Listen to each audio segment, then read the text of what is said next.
But guys, before I'm going to the book, I need to share with you something pretty unbelievable, which is that these are some of the words, not only half of the words, of the administration of Trump, which are taken away from the official websites, the official papers, the official announcements of federal agencies and federal institutions. So indeed, we need to be very vigilant.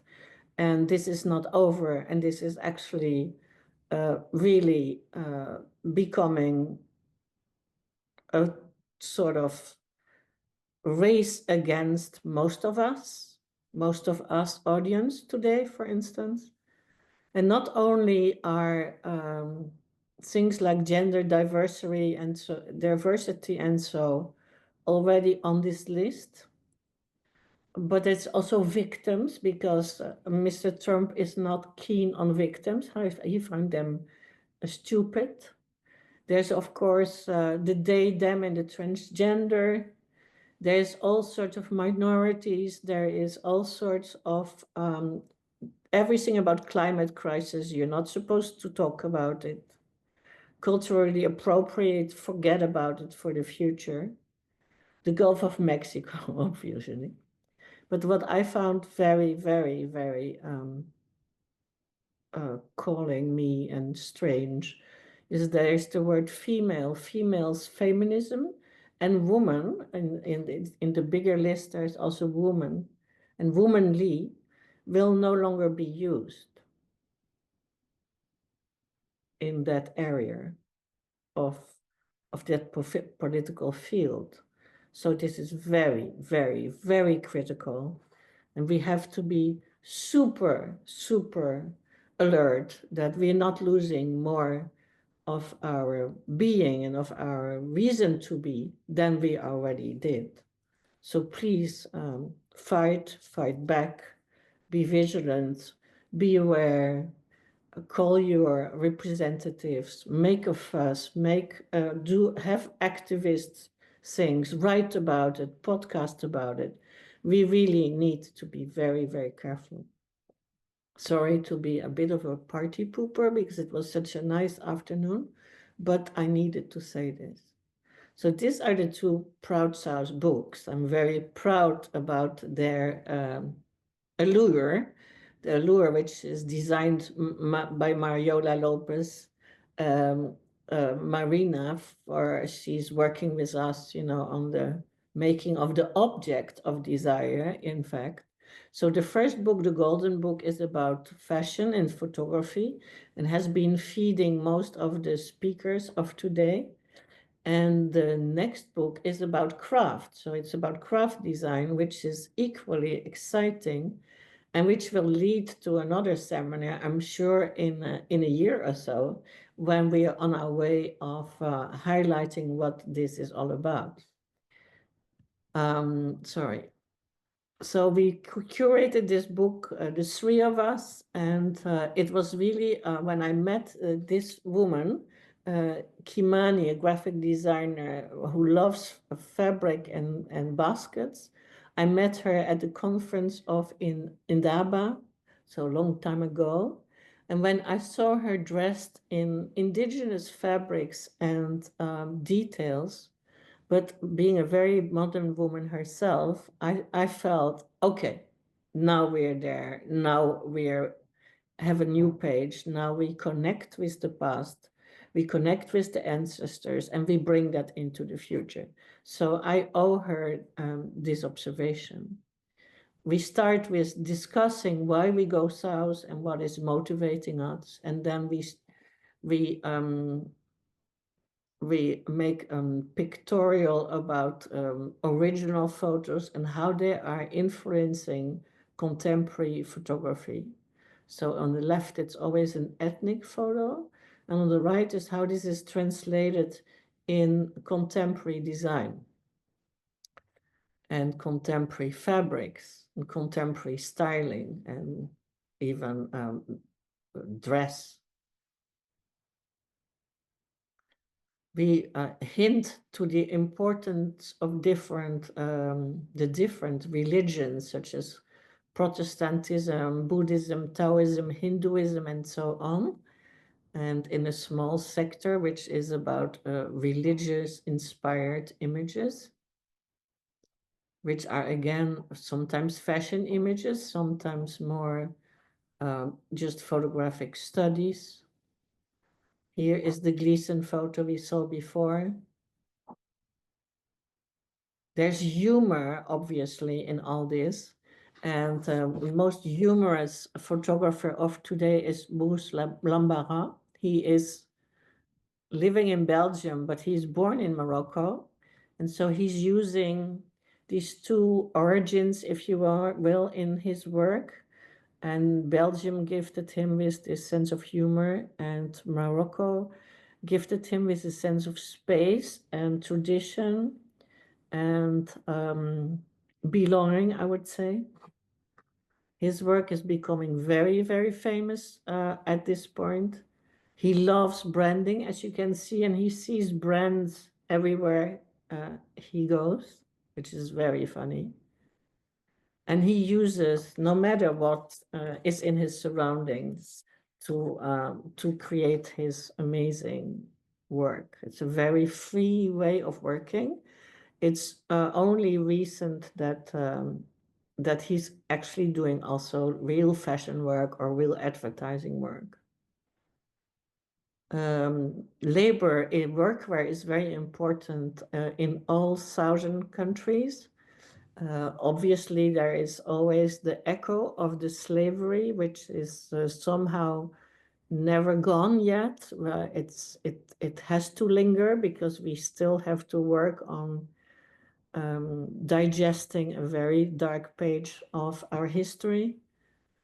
But it does makes beautiful photos and beautiful garments and beautiful poses, very statuesque and royal and proud.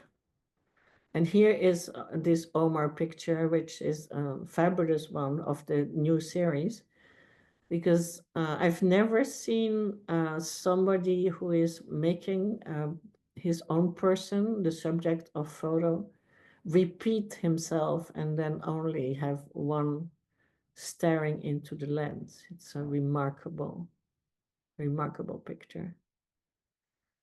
The source of blue is very important in Southeast Asia, in Africa, in South America. It's one of the things which has been traveling around the globe, from Indonesia to South Africa, to Benin, to India, which is very cute on the right. It's like new uniforms for girls' schools designed by a couturier.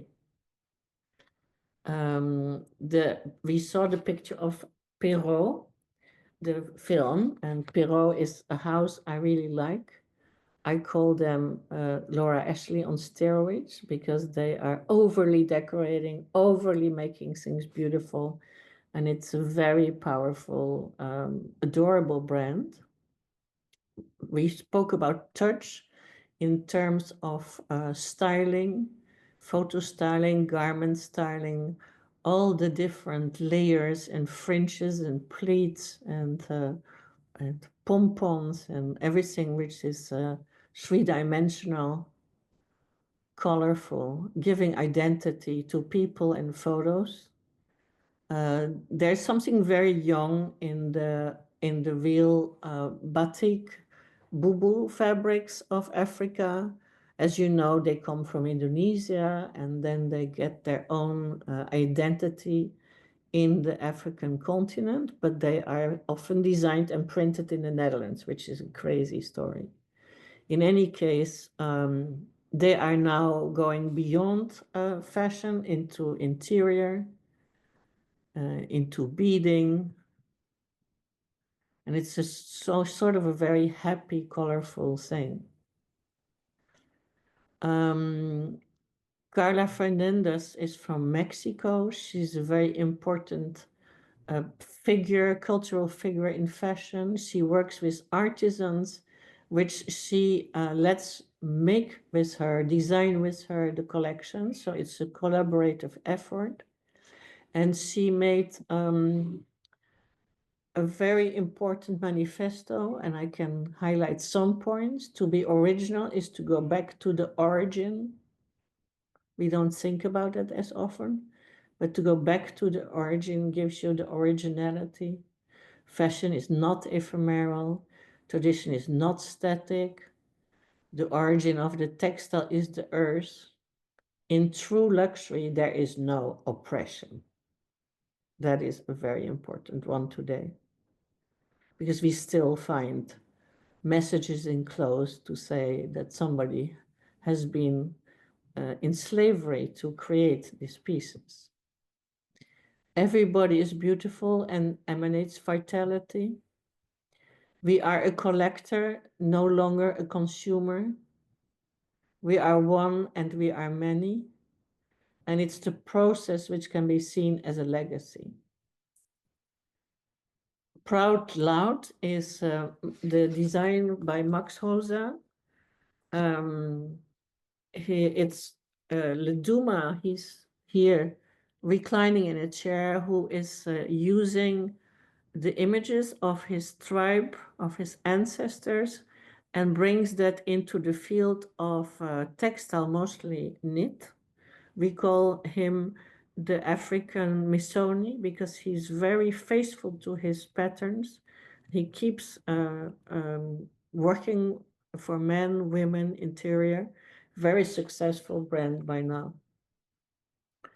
There is this idea of the souk, which we took to speak about accessories, about scarves, as we saw with Neville, with heads, hair pieces, beading, beautiful hair decoration, and of course, handbags, as everywhere in the world.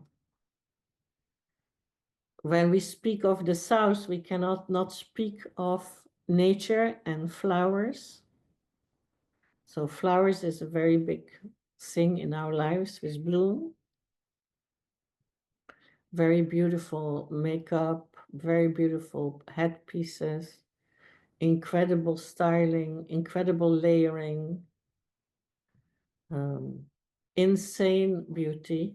This picture, it's the daily paper collection, so it blows me away every time I see this. Then there is the body of work of Namsa Luba. She is a former student of École in Lausanne. She's from Swiss and Guinean parents, and she set out for her graduation work to create pictures which were inspired by her ancestors. And she's been working on this idiom ever since. This has defined her life, her creativity, her work, her future. Incredible picture on the left. Then we wanted to speak about a material which the fiber material which you see on top in Benin for a voodoo costume, but which you find basically everywhere in the Southern world in different guises, in different solutions, in different design, in different photography, in different religions, in different belief systems. I love the photo on the right, absolutely incredible. Then there is the drifting clouds of white, which is, you know, the skies of especially South Africa are pretty much like my Dutch clouds. So that was for me an idea to work on white from the different countries, Moroccan style, beautifully executed in a more sophisticated way. The incredible photographer Christine Lee Molman, we had a lot of trouble to get in touch with her, really trouble. I mean, it was heroic the way we finally got to her. And I wanted to have her in our pages because her skill in casting is beyond everything else I've ever seen. She's a must-have in such a book. A sweater like that, I think everybody would love this, and the man who goes with it. There is this beautiful sort of veiled images. Travers Stuurman is very complete. Then I made a sort of thesis on the history of photography in the different continents. Very different, actually. In India, very much related to almost royal portraiture, because there is a very big, rich history before the colonization came. In Africa, it has been very inspired by the young African photographers who took cameras around and set up studios with cloth backgrounds, and they became history. And in South America, it's actually very much more about life, death, mourning. So it's a different tone. So we collected black and white pictures from the past and from today to connect the two periods and to create this vision of where photography really came from, and also where from there it is going. Black, then I started with white and black and white, and now there is black.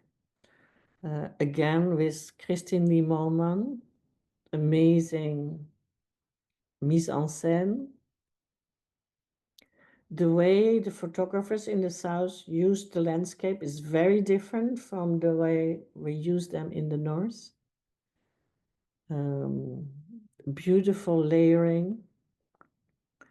Tamari is in our pages, of course. I'm so happy that she is in these pages with her powerful women.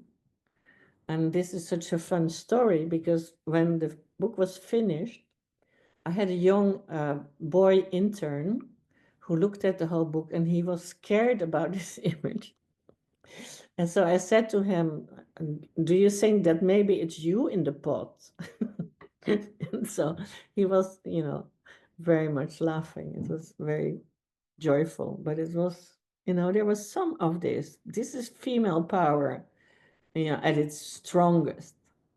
We need that female power, guys. We cannot be eradicated from the world stage. It's impossible. So I love the photo on the left, that the little pink legs and the red arms are so endearing. You can work with this book, for many, many years almost, because there's so many details you can drive on. There's a dossier of gold from Brazil. There is the Neville photos we just saw and which we just got explained, so I didn't show them again that much. There's the photography of Jackie Nicholson. She set a new photo tone in the world. She started with pictures of farmers in South Africa and now uses that language also in fashion photography. Sorry. Not many people know that it's cold also in the south, big parts of the time, and in the hills and in the mountains. So there's a lot of knitwear designers, sometimes very sexy, like this Sri Lankan designer. Sorry, the computer is not easy. Football, as we heard in the comments of Victor Diop, is a very important thing. Everything connected to food is a sure way of dressing up in the South. Proud and Famous is this photography against a backdrop of fabric, which is in many countries by many different artists, and especially amazing by Tandiwe Morio, which is almost Escher type. The whole person disappears in the background. Then there's color, obviously, very bright color. It's a big dossier. I just give you hints of what is in the book. I didn't want it to bother you with the whole book. It's just a selection. Then we spoke about Omar, which we have seen fantastically in the film, where it is all explained why he is doing this, why he is using historical context to bring the stories to the fore.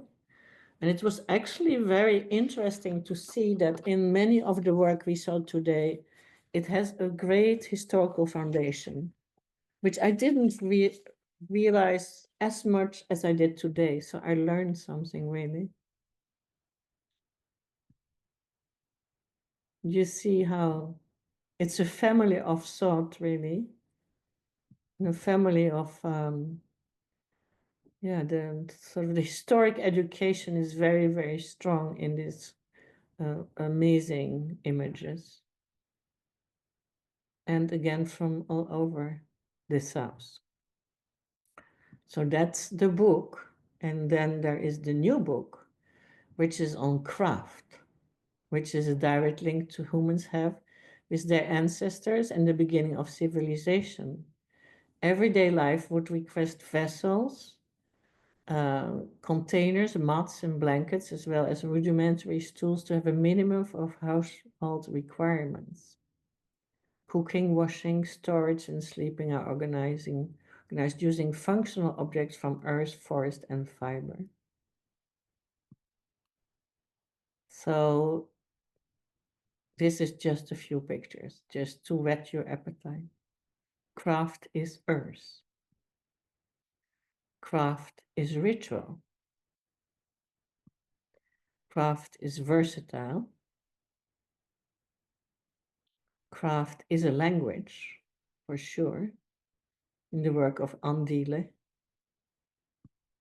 Craft is indigenous in many cases, and we are cherishing very much the indigenous proposals today. There is an awakening to what ancestors have given us, what the first people have obtained, and how we should learn from this, how we should integrate it into our lives. Craft is fun. Isn't this endearing, this little object on the left? So there's a lot of humor and fun and amusement in the world of craft. There is some légèreté. It's very light-headed and hearted.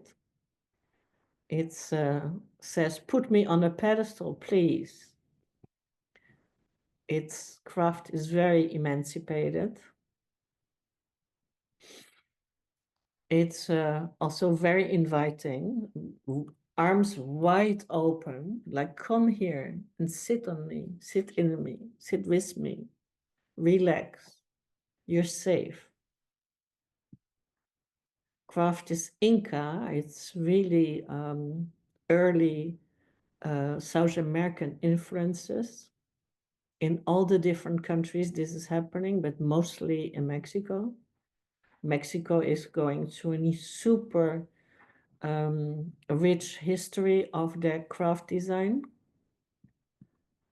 And craft, I wanted to use this Gleason photo, which is the most amazing photo of the first book in this thing together with design. It's the power of the sounds. It's the power of color. It's the power of the gesture. It's the power of the happiness. It's the power of the independence. And it's the power of the history, which has been, in many cases, very, very difficult and painful, but which is now creating an awareness and an emancipation, which makes that the world is definitely going to hear more and more and more of this domain. It was interesting to see that the comments we published in the first book were about the emancipation process. And in the second book, it's more that there is already the emancipation in this craft. So craft is making by hand is possibly a very empowering aspect of our society. This is all the people who work with us in this book. And so I hope that you will be able to see both books. I hope that you are inspired by it. We are